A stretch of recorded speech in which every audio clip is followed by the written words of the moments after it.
Hello, podcast fam. I am thrilled to share some exciting news. My book, So Grow Lead, is officially live on Amazon. This book is more than just my story of starting a nonprofit and building a peanut butter factory in Malawi. So trust me, the ups and downs of that journey are worth the read. It's also packed with practical strategies to help nonprofit leaders like you tackle challenges with clarity, courage, and a whole lot of heart.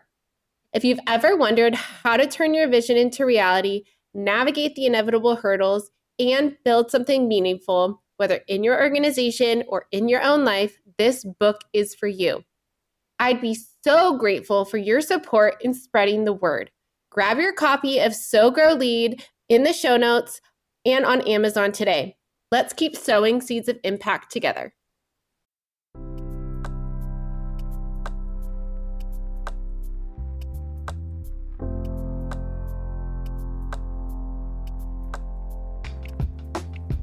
Are you a nonprofit professional who's feeling overwhelmed and burnt out? Well, welcome to the Lead with Heart podcast. I am your host, Haley Cooper. On this podcast, we will share stories of leadership, courage, and empathy that'll help you learn to take care of yourself, your staff, organization, and community. You will hear from nonprofit leaders who have been in your shoes and have learned best practices to raise more revenue and make a greater impact. Let's thrive together. Hello, everyone. Welcome to the Lead with Heart podcast. Today, I have Traci on to interview, and I'm so excited because I've known Traci for the last few years and have really enjoyed learning from her, and I know that you will as well. Traci is married and an entrepreneur who's passionate about social change and philanthropy in everyday living. She's also a working mom of 2 little girls. She lives in Orange County, but relocated over 13 years ago from New York City, and before that lived all over the country, including Nashville, Tennessee. Traci was originally born and raised in the Bay Area and a longtime resident of the area. Traci is a reformed corporate rat turned entrepreneur in 2017. She is the CEO and president of the Mark USA, Inc. The Mark is a data analytics applied research and evaluation company comprised of about 15 employees that work with organizations nationally and internationally to define and articulate community and social impact focus on helping the underserved thrive. The Mark uses rigorous data collection and research methods to evaluate and measure results for organizations and companies to achieve sustainable growth. Many of the organizations or companies that work with the Mark focus on demonstrating their social impact. These include universities and colleges, corporations, and small businesses. Traci formerly worked for PricewaterhouseCoopers and has an MBA from Owen Graduate School of Management at Vanderbilt University and a BA in Political Science from the University of California, Davis. She is actively involved and on the board of Orange County Advisors in Philanthropy and a board member of Wise Place. She was honored in 2019, 2020, and 2021 as the Orange County Business Journal's Women in Business, and also honored in 2020 and 21 for Women in Entrepreneurship. So Traci, welcome. I know that we can have conversations all day, so I'm excited to finally get this podcast and recorded because I just know that you have so much to offer and say and just so much value to add. So thank you for being here. And why don't you tell me a little bit more about yourself and what made you switch from corporate rat to an entrepreneur? Well, first off, thanks, Haley, for having me. I know we talk quite a bit, and I think it's always a great opportunity to kind of record this for an audience. So super excited and thrilled to be able to join you. But I would say like the main precipice for why I left corporate America had a lot to do with family. So I think that resonates with a lot of adults and individuals. It was a key juncture in my life, as it is for most people, to really think through from a value structure standpoint, as well as what they want to do with the rest of their life, but also how they want to show up in their household and who they want to be. And so I think it was a really difficult time period for me too, because that was all that I knew. I'd spent, 20 some odd years in corporate, and I also had envisioned myself to be, a C-level executive or a partner of a firm. And so I never thought of really entrepreneurship at the time, but was confronted with this baby that I just had and being present and being available at home for this child.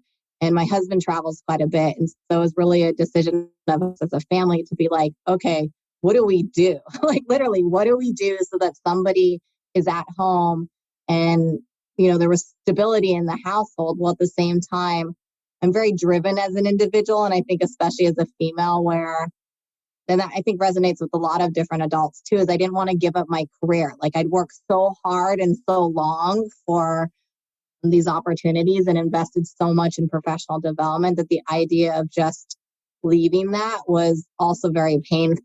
And it was also part of my identity too.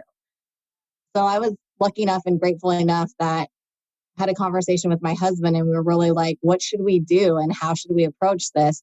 And I'd met a couple of other individuals in my life who were grappling with the same things. And so what I decided was I was going to acquire a company and acquire a business. And that was kind of atypical. Most people as entrepreneurs start out from scratch, literally, right? You start out just starting to generate business and you don't know what your business model is. You don't know like how you're going to make money, that type of thing.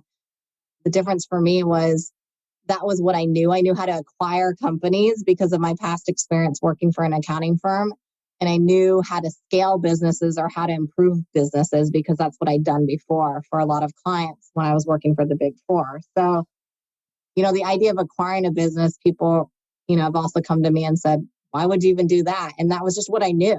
So I met with a business broker that I really liked and I shared with her our life plans and how I wanted to change and how I wanted to acquire a business. And it just so happened that there was a service business where the owner was looking to sell. And so that's literally the beginning of the journey.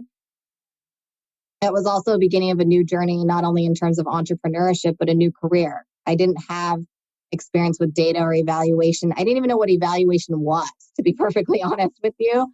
And, I always get the question like, wait a minute, you bought a company you knew nothing about, and it was a field you had no experience in. And that's absolutely right. And I would say the only reason why I was confident in that decision was as a consultant, when you're meeting with different companies and you're advising different multinational companies, you're expected to be an expert and a specialist in all that you do, even if you've never had experience doing it yourself. And so, here I was advising distributors or pharmaceutical companies or retailers, and you learn all of that literally on the job. And the expectation is you're supposed to provide accurate, quality recommendations and advice that individuals can use to improve their business or do better. But you have to learn it quick and fast as a specialist, and you have to know the difference between important information and non-important information. So you get really good at being able to identify really critical information that's necessary and vital, and being able to separate that from non-vital information. And so I would say that I'm probably your pro at separating information and knowing what to know and knowing what not to know. And that's how I've literally conducted my own professional career, but also is something that we use when we're working with our clients too, because people either are, concerned that they don't know data or are afraid of it, or they're like, hey, I'm just look at everything. And you don't want to just look at everything. So that's also coming from someone who was a liberal arts major. Like I had no strong concrete background in math or numbers or science or anything of the like.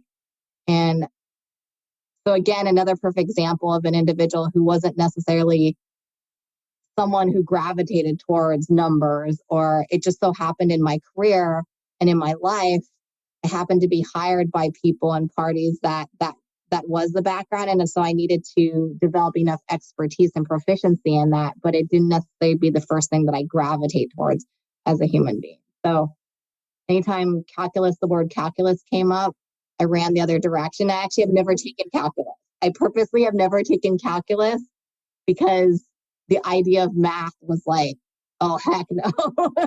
So it's kind of ironic in the sense, people are like, you own a very highly focused, numbers or an analytical company. And I've also spent my career, working for a large accounting firm where that is the basis of what they do, right? And it just so happened I happened to fall into it. This is how life happened. So I'm very grateful for that. Yeah, thank you so much for sharing your journey. And you touched on a lot of important points. And I think I can relate definitely to one of them where became a mom of two under three within a year of each other. And I had to do that own process of myself because I was the director of development and I had to sit down with my husband and my family and just say, what's important? What are my core values in this season?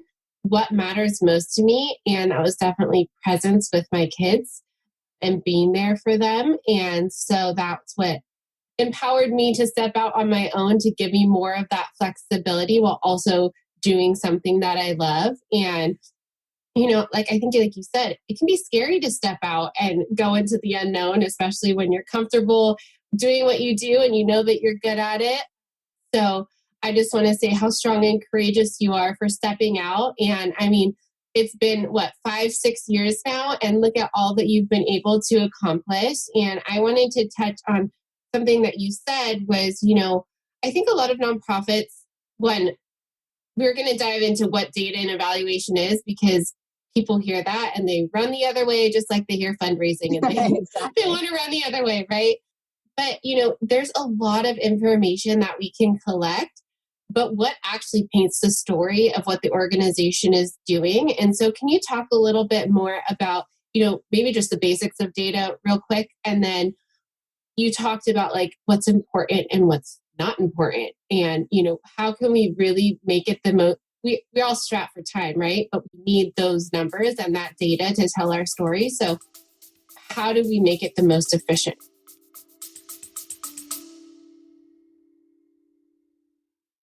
Imagine a fundraising partner that not only helps you raise more money, but also supports you in retaining your donors. A partner that helps you raise funds both online and on location so you can grow your impact faster. That's DonorBox, a comprehensive suite of tools, services, and resources that give fundraisers just like you a custom solution to tackle your unique challenges, helping you achieve the growth and sustainability your organization needs. Helping you help others. Visit donorbox.org to learn more. So I think the first place that we all have to start, this goes for our own personal selves, right? As we're talking about like the struggle between, figuring out what you do professionally as a working mom, but also what you do personally. It's always similar kind of approach in terms of how you think about an organization. It's what does the organization want to achieve in terms of outcomes versus output, right? So for nonprofits, yes, it is about serving more people in terms of scale, right? You're trying to help more people. But at the same time, it's also what kind of change do you want to see happen in the community and socially, right? So for example, if you're someone who serves, let's say, the homeless population, right? You don't want to just only ensure that you're helping more homeless people achieve and obtain shelter, right? You also want to see other changes. In other words, who or what is able to become more self-sufficient or earn a living wage so that they can provide shelter for themselves. Who can't, right? And if those that can't, how do we still support them so that they have shelter, right? Which is one of the basic needs of human beings, right? Shelter, food, and clothing. So understanding what you as an organization want as a leader and what kind of outcomes you want to see in the community and those that you serve, both short-term, medium-term, and long-term, is super important. And distinguishing that from output is also important. Not to say that output is not important. It's making sure that you're cognizant of both, right? So typically we work with a lot of nonprofits in working through like a logic model, which literally lays out what are your inputs or your resources, what are your outputs of what you're trying to achieve, and then what are your outcomes. And once you've kind of laid that out and kind of mapped that out, now things become more clear as to how you're operating and what you should be focused on, right? That also helps to support what kind of data you should collect and what kind of data you shouldn't collect, because now you're able to tell the difference as to whether or not a piece of information, which is literally what data is a piece of information supports progress towards an outcome or progress away from an outcome, right? So now what you start doing is you're building a data framework that supports literally the measurement of your logic model, and you're also able to complement your logic model with a strategy. So oftentimes organizations will kind of think through outcome achievement, so to speak, in the form of a strategy. Like, how do I want to accomplish something? What am I going to do? It is important to think about that because obviously that's part of your outputs and your outcomes, but you also need to be able to measure that strategy. Like, how do you know you're actually accomplishing it? And you're not just thinking you are because you've put a lot of resources of time and money towards something. And I think getting in the head of funders and donors, the data helps to be able to do that for a nonprofit organization. If somebody is granting X number of dollars, they want to know that it's going towards something and they want to be able to see the change that's being achieved by nature of those resources being devoted, right? It's not enough per se to say, hey, my check went to hire one person or went to build a building. Or I think donors and funders are wanting to see more. In other words, they want to know what changes occurred as a result of, volunteer time or that type of thing. So when you're doing impact reporting and you're able to dial into a data framework, it makes everything easier because everything is around this measurement and the transparency of being able to see the fruits of your labor and the results that you've been able to achieve. It's also helps you to get transparency and accountability around what isn't working, right? Why am I going to put more money and more time or resources to something that's not working if it's not getting me to where I want to go, right? And so I think that's really important in terms of the time period right now, especially as a lot of organizations are under a lot of pressure, both from a resource constraint standpoint, as well as just pressure in general, where you have a lot of people working and working hard, but we're also all kind of wondering if whether or not it's achieving what we want it to achieve, right? And so this kind of brings clarity to that conversation. And I think conversations around results achieved, productivity, things like that, and does it in such a way that everybody in an organization can benefit from it, regardless of their function. In other words, program leaders can make better decisions. Fundraisers can now tell better stories, to your point, right? When they're interacting with parties, why should you give me money versus the next organization, right? This is what we've done with that money. So that differentiation conversation becomes easier. So it now makes it easier for fundraisers. Policymakers, just anybody and everybody is part of that logic model design and part of that data framework process, that it makes it easier for everybody to function better and more efficiently. But it's getting it implemented first and foremost that usually is the upfront effort and the cost, right? Yeah, definitely. I know I've had many conversations with you, and I think what you're saying is really important, is focusing on those outcomes and helping that building, strategy, if that's what you were saying, and correct me if I'm wrong, to achieve those outcomes. So focusing on that, so then you can make those decisions around if that's achieving it or if you're reaching that outcome. I remember I was working at a nonprofit and they were serving food, and compared to a local food bank, they were serving 1,000 people and the food bank was serving 300,000. But what was unique about their program was that they were actually providing more services than a typical food bank. And so there was more impact. So when I joined that nonprofit, I was like, okay, we're only serving 1,300 people. When you apply to the same grant as a food bank, they're not going to fund you because you're not serving as many people, quote unquote, right? So but it's my how job you was serve them. Yeah, yes. It's how you're serving them, which is what you're isolating. Like, just because you aren't serving as many, it's how you're serving them that should be more significant. Yeah, so I want to ask you a question around that is, so they were providing education and other resources. So in that instance, how could a nonprofit who might not be serving as many people, but really working more on just not providing that Band-Aid service of, food is important. Obviously, it's one of our most basic needs, but they're providing more services to uplift these families out of poverty and out of homelessness. So can you talk a little bit more about, how you can transform that number into more impact?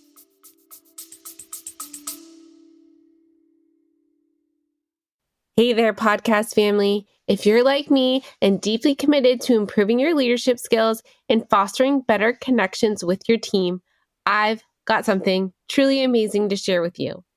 I'm proud to introduce the EMC Masterclass, something I talk about often as a certified trainer.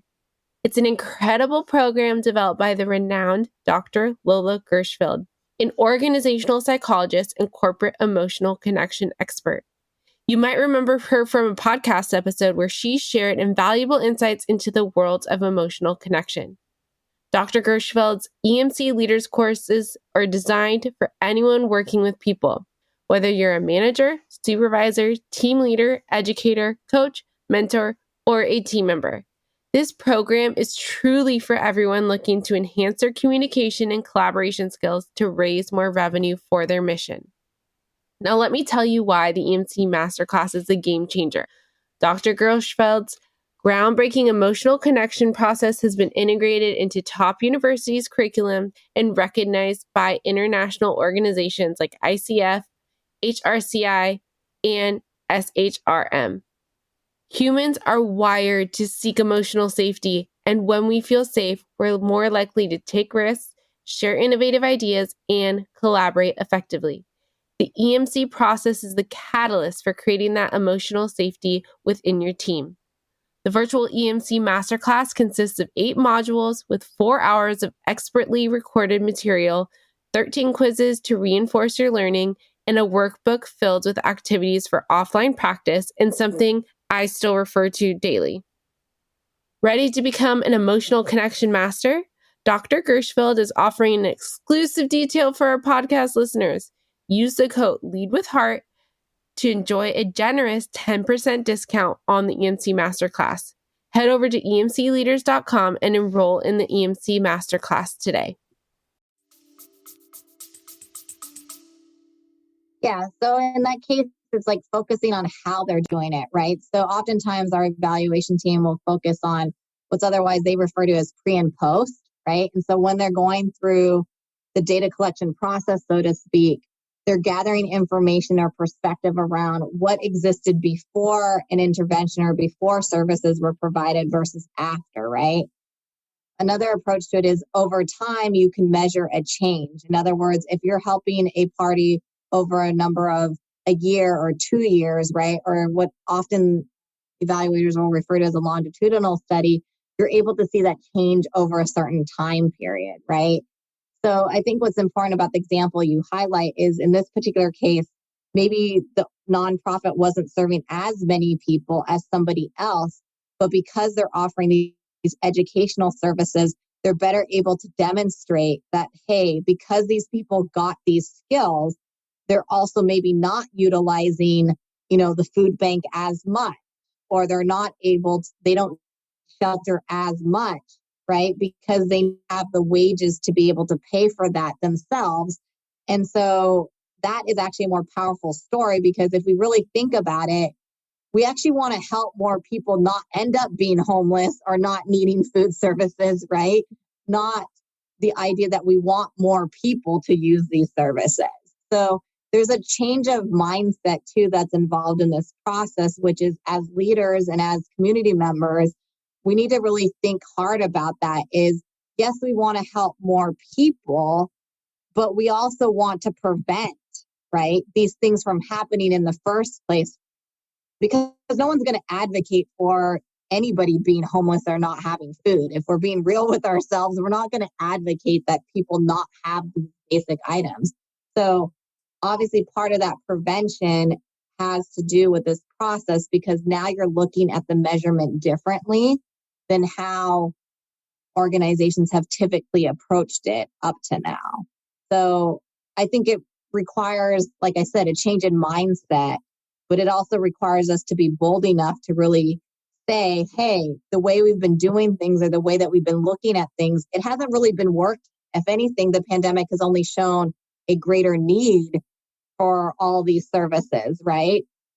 It's not gotten better, so to speak, in general, right?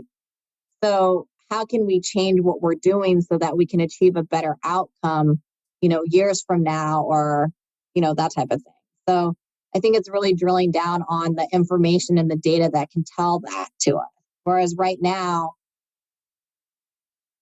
a lot of people are working hard and doing a lot of good work, and we're putting a dent in things, but maybe not a big enough dent is what I challenge us to be as a community and as a society.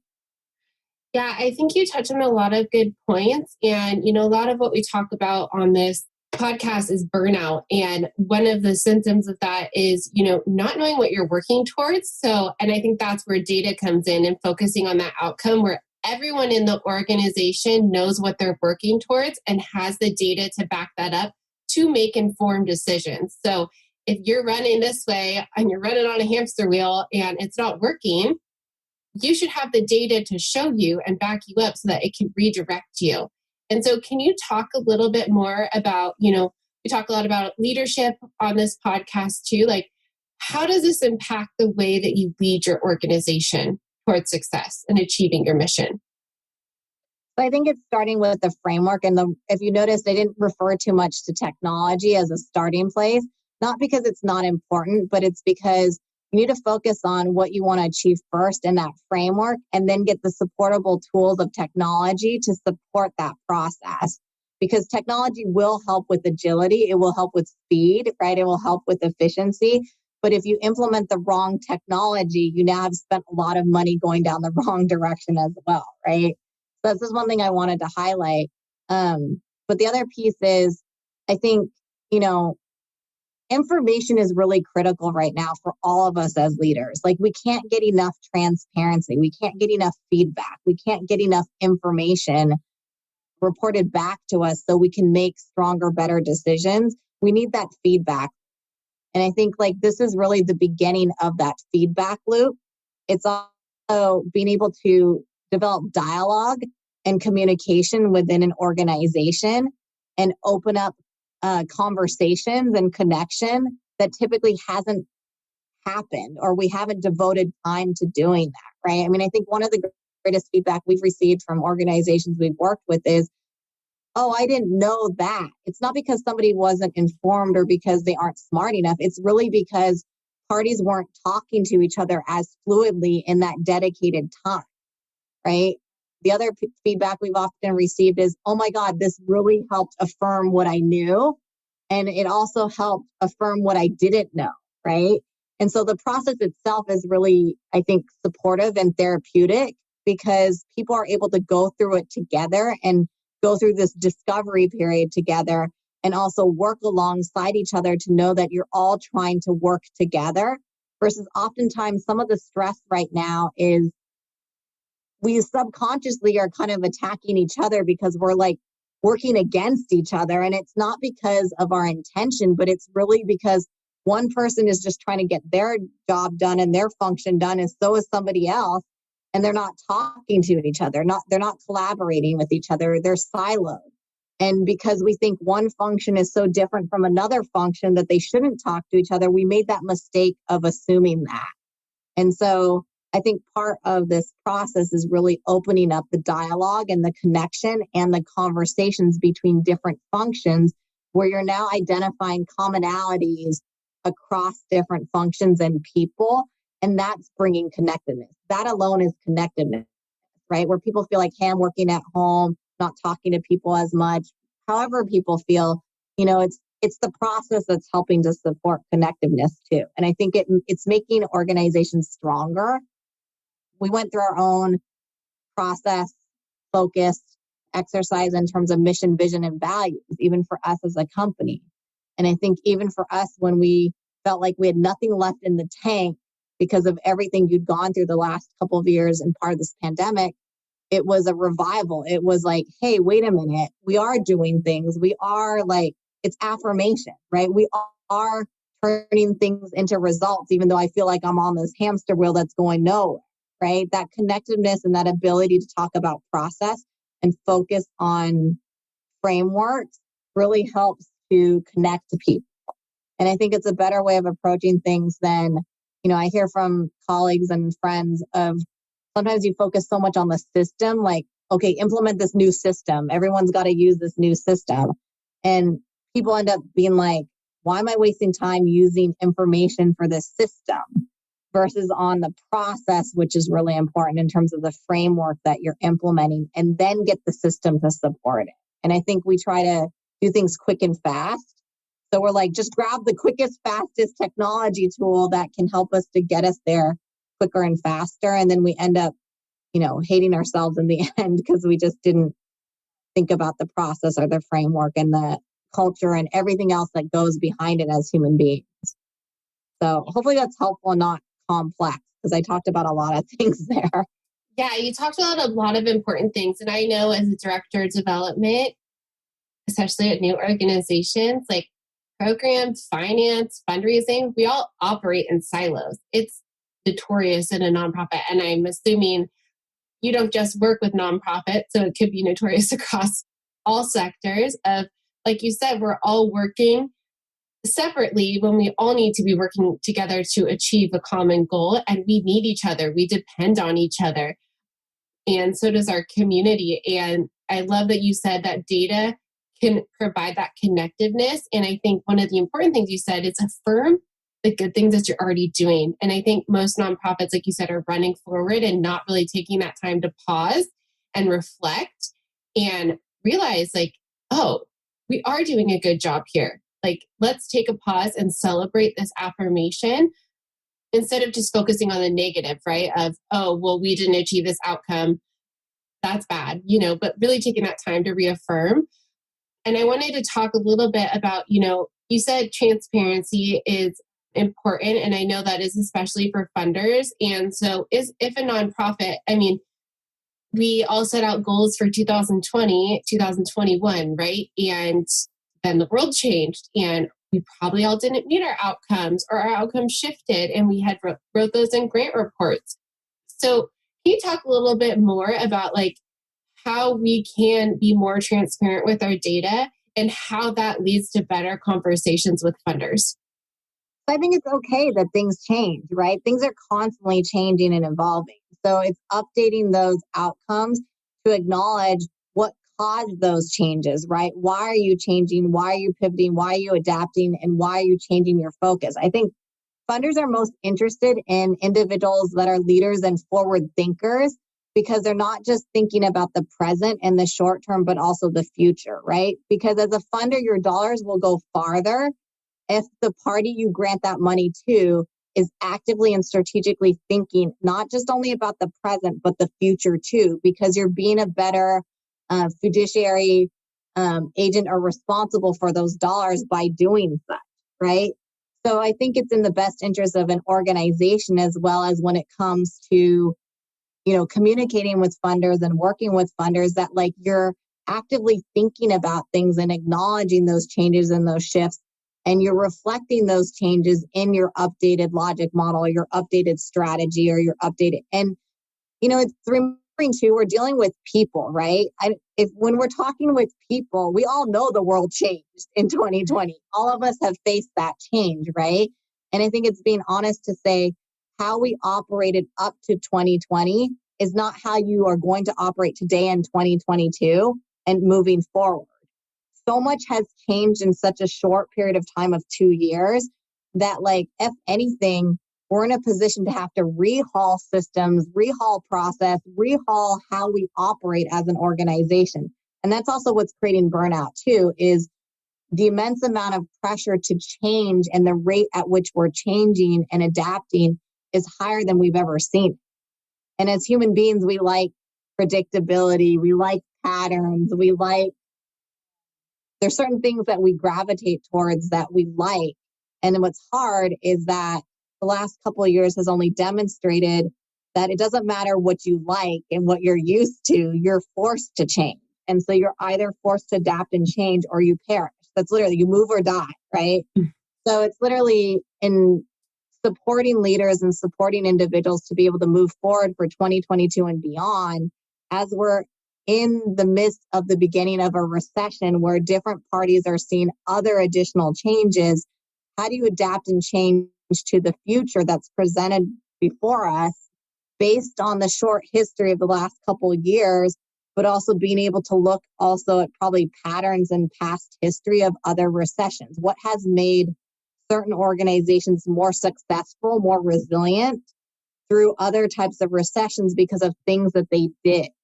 And so there's definitely more pressure on a adoption of technology right now, adoption of processes and systems, because it's that foundation that's going to support people and organizations moving forward. And so if anything, I think, like I said, part of the pressure is redoing systems, processes, framework, like all the while you're just trying to get through today and you're just trying to help people and serve people today. And I think it's being realistic about that. That's part of the burnout is organizations and people are serving and working hard to serve present need while simultaneously addressing future need. And that split mindset and that split perspective is what's zapping a lot of energy, because as human beings, we're not designed for that. We're not designed for that kind of split thinking. And that's where your frameworks and your systems and your processes are super important, including a data framework, because now you can put the energy into the framework of how you operate, get that thing up and running like a machine. Now it takes off some of the pressure of us as human beings to have to think of some of those things. And now we can focus our attention on the things that you can't automate, the things that you can't systematize or process oriented, because it's stuff that just comes up, right? It's stuff that just happens in the moment that you need to adapt to. And so separating that, I think, becomes more and more critical. And it's hard. It's not an easy process, and it's not something that I'm going to take lightly. I think you, me, everyone else, it's not something to take lightly, but it's, I think, absolutely critical as we think about the present and the future that we're facing right now. Yeah, I think that's so important. And, the time is now to start implementing and collecting that data if you haven't already. So, like you said, most people jump to technology, but what is like one thing that's besides hiring you, obviously, I'll give you a shameless plug. What is one thing if someone's super overwhelmed, but like knows that they need to collect data, like what's one thing that they could do today, this week, this month to start implementing some of those frameworks and systems? I think one is stepping back and asking why, right? Like, why do you want to collect this information in the context of your organization, and why for yourself as a leadership team? Because I don't think anybody should just run out and do it just because we're advocating for it or just because it's the right thing to do. You also have to have your personal why, because if you don't, the process becomes that much more difficult to implement because your heart is not sold on why you should be doing it, right? So I think really thinking through why, then you can think through what. What is it that you want to accomplish by doing this process, right? What is it that you want to see? What is it that you envision, right? And then where are your people at, right? Are they individuals that can adapt really quickly to like new processes, new systems, new technology? Or are they individuals that are like, hey, they can get there, but I need to start, with step number one first. And so it's really understanding where are your people at. I think once you understand those three basic things, then it's easier to have a conversation to talk about the what, which is what you and I have been talking a lot about, is like the what. What do you do? How do you do it? Right. But first, it's just taking the foundation of why are you doing this? Why is it important for you to do this? When I think about that in the context of myself or the organization, I care a lot about our people, and seeing the burnout that's going on and seeing people struggle both personally and professionally and just struggle with life right now. I want to make it simpler. I want to make it simpler for me. I want to make it simpler for them. And I want their energies to be spent on things that require their energy, the critical thinking, their families, things like that. We can't do that unless I help simplify things. And the only way I can simplify things is to really look at standardizing and systematizing and processing and creating frameworks by which we can operate so we can automate some of that energy and save that energy for the higher value, more necessary things that you can't systematize and automate, right? And I think that's super critical if I want to protect our people, but also protect the people within our clients' organization. And, when organizations are struggling with hiring, they're struggling with retaining, they're struggling with people management at the core of it, right? We need to get smarter and wiser. I say wiser because I think a lot of us as leaders are smart, but we need to get wiser at what we're doing in order to protect our people. Because without our people, we don't have anything.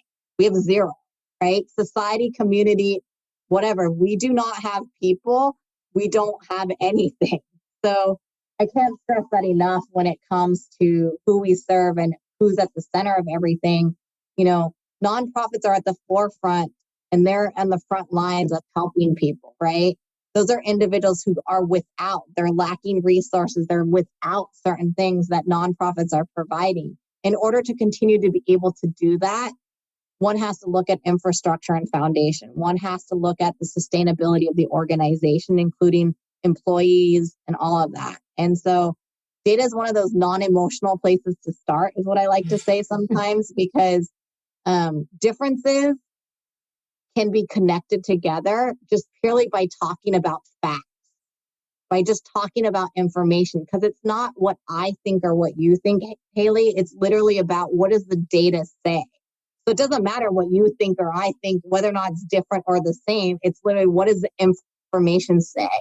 And then what you're constantly focused upon is optimizing that information, because obviously information could be biased, or it could, in the context of how it's being used, it may not be properly considered. There's all these other anomalies and things to consider about information that one has to be aware of. But at least it's a starting point, right? And we have to start somewhere, versus not doing anything is not starting. We like to think it is, because our human nature is like, please do not give me any more to do, right? Literally. Yeah, I think that's so important. And you are so amazing for taking that time within your own organization to really focus on the why. And, I think at the foundation of it and what data helps us to, like you said earlier, is that connectedness. And we need to be connected to each other. We need to be connected to our mission and our community. And that is what helps us drive forward. And when we lose that connection, it can be really hard to be motivated to want to work together. We lose that collaboration and communication. And so I love that you said, like, the most fundamental thing is the facts. The facts can bring us back to communication. It can bring us back together and really focus on working together and being connected to each other and our mission. Is there anything else that you want people to know about the work that you do, or, any other important steps that people can take to really bring back that connectedness? No, I think I'll just add, all of us fundamentally know we need to be connected. It's hard because we don't know how to achieve it, right? Especially in a remote environment. And we struggle with this too. It's like we're on uncharted territory. That's the honest truth that I think all of us as individuals and leaders have to admit. But we're not alone, I think, to your point. And so it's, how do you create that acknowledgement that you aren't alone within every organization? And that's hard.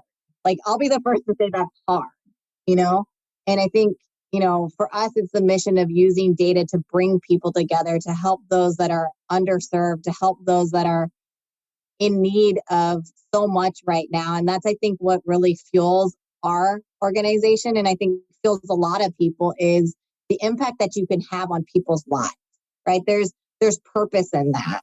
And so just really grateful for the opportunity to talk to you about this, Haley, because it's close to my heart. It's, I know, close to a lot of people's heart, is our significance as human beings. We want to know we're having an impact and how we're having an impact.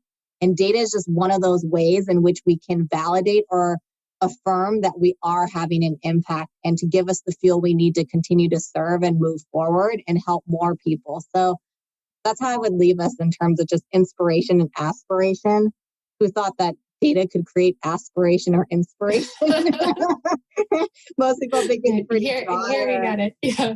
But there you go. I leave us with that in terms of aspirational and inspiration. Well, thank you so much, Traci. It is always a joy to get to talk to you and just chat about life and data and everything in between. Where can people find you if they want to learn more about the work that you do? I know you're active on LinkedIn, and I always get inspiration from your posts. But yeah, where can people find you? LinkedIn, and I think also our website, themarkusa.com. There's a great way to reach out. There's a contact form, and I actually personally answer, the emails and such that goes through that. So happy to meet with individuals and just talk. I mean, I think, I'm definitely a talker, no doubt, as people know me, right? But I love getting to know people and just helping people. That's really, my passion. So I think anybody who just wants to talk or, bat through some ideas or any way that, I can help, happy to help to the best of my ability. It's not that I have all the answers by far, not at all. But if anything, just happy to support individuals and find solutions to issues and problems. That's literally what I'm here for. So appreciate that. Well, thank you so much, Traci. Thanks, Haley. If you have valued these stories or learned something from what you've heard, please share this podcast episode or follow me on LinkedIn. Thank you so much for your support, and together we can build a better community and world.